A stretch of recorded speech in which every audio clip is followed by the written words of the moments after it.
first of all, we have here the Justice card. And I feel like this is not so much about, court cases, legal battles, or anything like that. I feel like it deals more with the way that you believe in justice, okay? I've worked really hard and I deserve this. The other person is cutting corners. They don't deserve a promotion. They don't deserve a pay increase. They don't really deserve, all the good things that are coming their way. So many of you, despite everything that you've been through, despite everything that I mentioned before, this sense of like, I'm a really good person. Why are bad things happening to me? Or why am I not getting recognized for the work that I do, for my skills, for my assets, for everything that I bring to the table?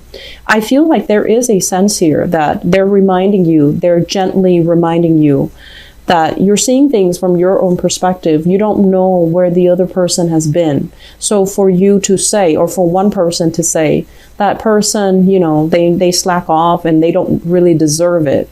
I feel like maybe they deserve a little bit of leeway. So maybe they need this pay increase, this promotion, a lot more than you do. Maybe they have other things in their lives that are kind of like spiraling out of control. So they really need this one boost of self-esteem. Otherwise, their house of cards would crash. So I feel like it's really important for you guys to hang on, first of all, to these high moral ideals. But at the same time, do not be the person that makes these judgment about who is worth it and who is not. And especially do not turn this judgment, this criticism onto yourself, where you feel like, am I really worthy? Am I really deserving? Because I feel like there is a big element here about you feeling that way. Feeling like very exposed and very vulnerable, uncomfortable in your own skin, getting yourself into something that you're not emotionally or mentally prepared for. And then doubting your capabilities, doubting your skills. Am I going to float or am I going to sink?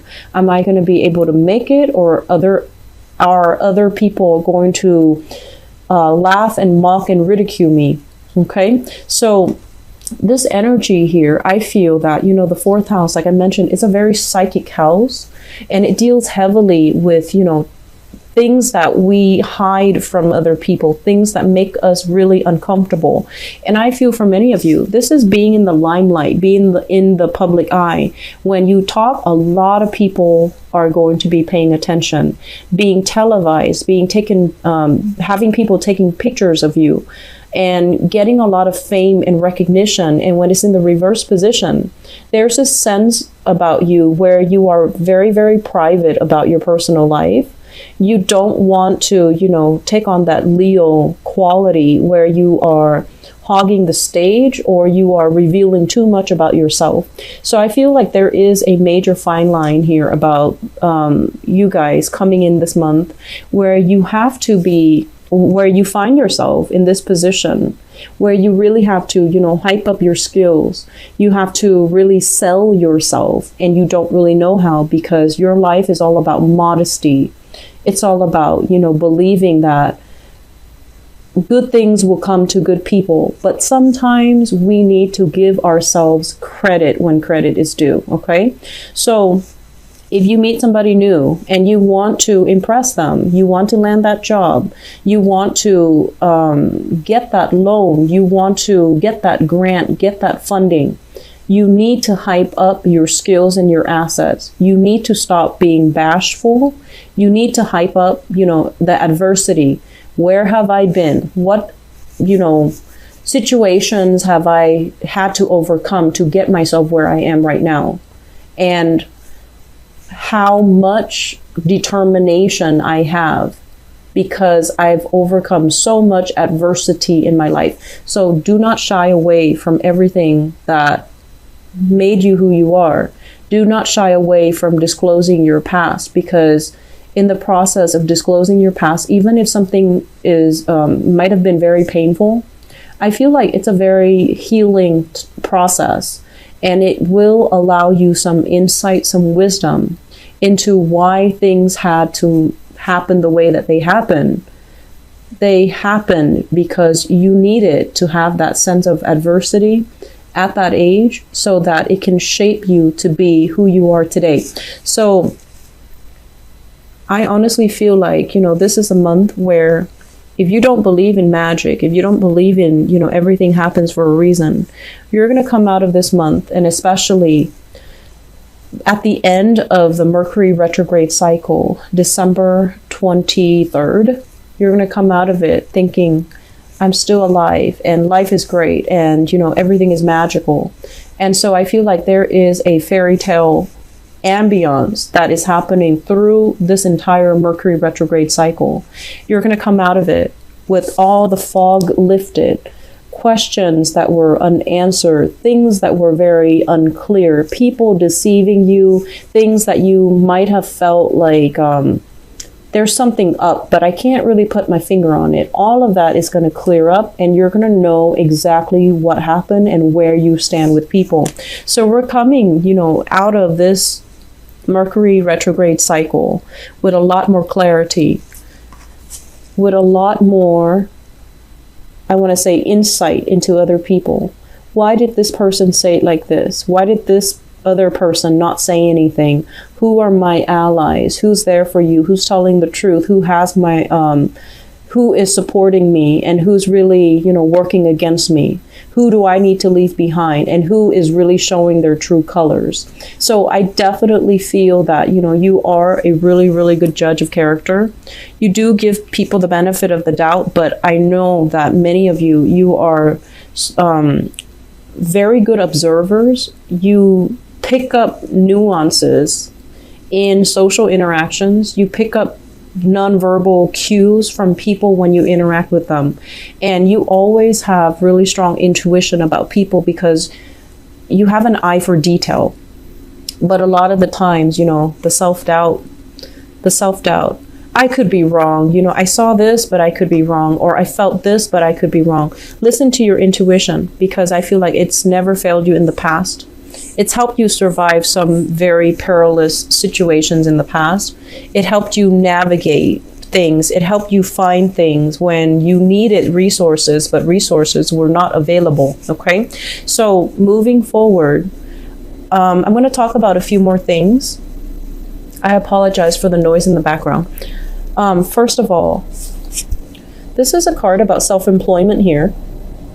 So for those of you who are thinking about changing a career path, or, at least segueing into a career path where you can expand your business, be a business owner, start a home-based business, or even start collecting clients. So in order to start your own business, recruiting people, getting, even funding for some type of a home-based business, or to start up something. Startup comes to mind. So I feel like it could be technology. And I feel like for those of you who are not heavily, technological, you might need to employ other people to work under you. And these people have the technological know-how, and so they're working under you. And it can feel very, very scary when you're not an expert in your field and you're trying to venture into that field, and you have to delegate responsibilities to other people, and they're experts in their field, but you're overseeing the work, and you might not, know 100% everything that's happening. So that process of having trust and faith that the other person is going to do their uphold their end of the bargain and do the job properly, I feel like it's still very, very scary. So I feel some of you who are business owners, you're contracting out your work, you're hiring new people, you're overseeing the new people doing the work for you, and it can be very, very uncomfortable. And you're kind of battling yourself to not micromanage, because you know that, micromanagers are not very well liked. And then you also know as well that if you breathe down their shoulders, they're going to be resentful. They're going to be up in arms. But you also know that you have to give them, incentives for them to work fast. You also know that you can't give them way too much leeway, because then they're going to feel like they're self-employed and they're going to work at their own pace. So trying to find this middle ground where we don't micromanage other people, but we don't at the same time become an absentee boss and just let the workers run the ship. I feel like it's a very, very fine line, and some of you need to find a way to rectify the situation. And I would say that, the best policy overall is to be very strict in the hiring process. Who you bring on board, do they have good recommendations? Doing that to begin with is going to save you a lot of trouble. So you're in the process of experimenting, and I feel like it's kind of like at the later stages of this process of experimentation, because you've already got some things finalized and you're already on track to recruiting possibly the best of the best and people that you trust. So I feel like there will be a lot of opportunities for collaboration. I feel that there will be opportunities, for leisure time, mainly because other people are doing the work, and you're not going to be terribly busy. So you definitely have enough time to start a new venture, to start a new business, to do something on the side to create money for you. Look into the stock market, look into, investment opportunities, and, studying something that you've wanted to undertake but didn't have the time in the past. Okay. So moving into this month, there is going to be a major change and a major overhaul in your financial situation. We have here the Four of Pentacles and an Eight of Pentacles right on top of each other. So this is kind of like releasing something that is very security oriented, something that we were very, very fearful to let go because we feel like, what's the alternative? Once I let this go, what else is going to be in store for me? Am I going to be the same? And in the process of letting it go, I feel like there's a doubling in income. So for some of you, this could also be like mortgages, selling property, selling things that you don't need, putting things even online, and getting rid of things that are really, clogging up your life, that are really bogging you down emotionally and physically. Okay, getting rid of things. So I do feel like a huge income jump here. So if you are adamant about, looking for work, because this is all about sending pieces of yourself out into the universe, either through resumes, through CVs, through some type of, especially online nowadays, online job recruitment portals. I do feel that it's going to allow you, the steps to get there so that you can double your income, so that you can achieve a lot more job satisfaction, have a lot more free time, even reducing the amount of hours that you work so that you can work and not feel pressured. So I feel that there is a process here of separation from a specific environment, releasing expectations and, releasing control in a situation. And once you are able to do that, you're going to breathe so much better. You're going to feel this burden, alleviating from your chest, and you're going to feel very, very, very happy and secure. Okay. I feel as well, I mentioned earlier, I do feel a very strong maternal, paternal vibe, especially with this Nine of Pentacles. If you are at a point where career and work and money is flowing well, and you don't have to worry about, how you're going to make money, living from paycheck to paycheck, you don't have those concerns anymore. The major concern, I feel, is going to be family related, okay? And you're going to have to also relinquish control. Don't be the one person that comes to everybody else's rescue. When they mess up, let the other person deal with the consequences, okay? This is how we teach accountability, and this is how we teach someone to understand actions and consequences. So this is a card kind of like, control. A lot of the times we intervene, we step in for somebody. It's also because we want to be involved in that situation. We want to control the outcome in that situation.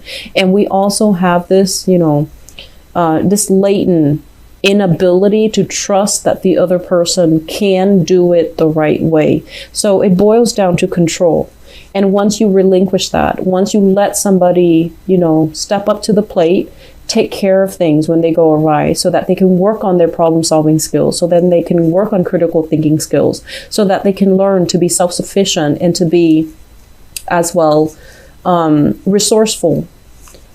it's going to alleviate a lot of burdens for you. So if you've been kind of like that mother hen, if you've been constantly monitoring and taking care of everything, this is the month for you to delegate. This is the month for you to sit down and really think about where you're giving your energy away, because in the process of delegating, in the process of trusting that I'm over here and the other person is in the office working, are they really working? I feel like they're working.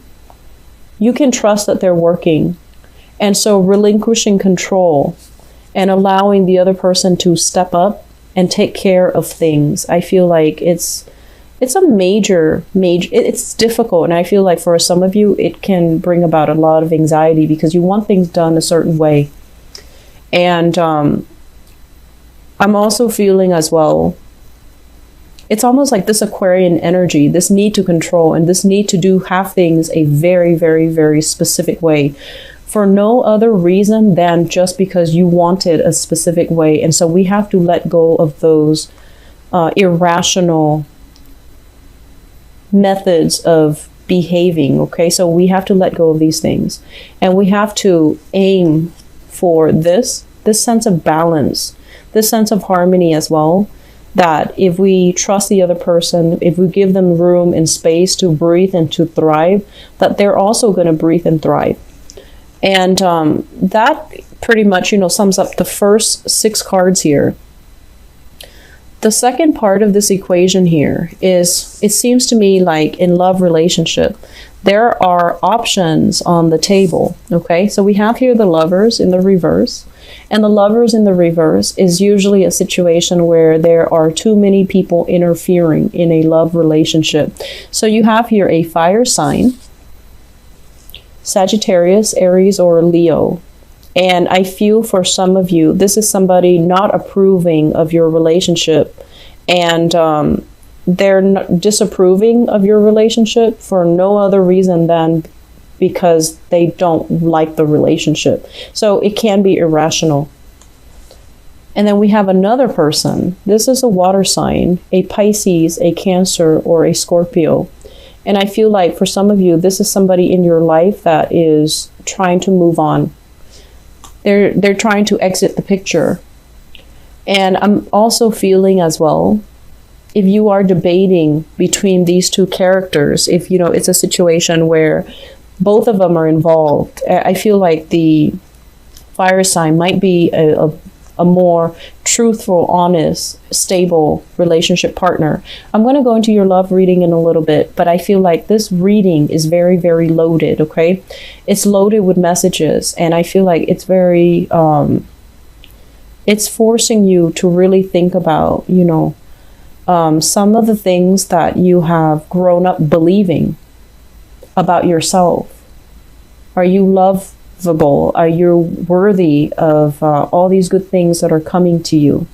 And I also feel as well, it's forcing you to re-examine some things in terms of, you've had to deal with a lot of difficulties at a young age compared to your siblings, compared to your peers, like I mentioned. And these are character building life events that shape you into the person that you are right now. And so if there are grudges, with siblings, with family members, if you're holding grudges, you need to let them go. You need to release them, because these people form kind of like a soul contract. They're here to help you get where you are today. They've had to make sacrifices, great sacrifices. And I also feel that they've had to make sacrifices in terms of not being in your good graces. Like, they've had to do things that even now you might not like them, you might not speak to them, but they have a soul contract with you to get you where you need to be. And so in the process of fulfilling their soul contract, they might have falling outs with you, and you both might not be talking. You're at a point where you're really, really happy. You're on top of the world. You're elated, and financially you're very secure. And they're at a point where their health is diminishing. If you have these relationships, you need to reconcile, okay? because they're there to teach you some things. And I feel like in our human forms, we don't always make the best decisions, and we don't always heed our higher intuition. But I feel like there's something more at stake here. And I feel a lot of it has to do with, we needed to experience these things, these relationships, these ways of loving, these ways of behaving at a young age, because they're shaping you into a much stronger person. If you didn't experience the adversity, you might be at this point taking everything for granted, coasting through life, and, you know, at the end of your life, having an easy life, but then not having that strength of character that comes with, you know, living a life of adversity. I hope that makes sense for you, Virgos.